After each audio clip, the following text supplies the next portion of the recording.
Menggambar kota kenangan itu sangatlah menyenangkan dan saya dapat mempelajari ilmu-ilmu baru tentang seni dan cara menggambar yang bagus. Baru pengalaman saya yang pertama ikut acara seperti ini, yang saya harap sih selanjutnya bisa dikembangin lagi dan lebih luas. Seru, asik, buat ngembangin bakat bareng-bareng. Kesannya bagus, menarik, dan perlu dikembangkan lagi.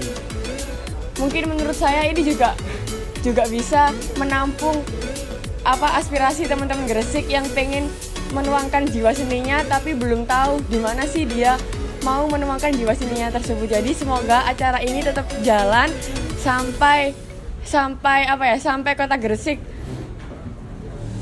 Gresik pada masa jaya-jayanya banget. Keren pokoknya. Terima kasih.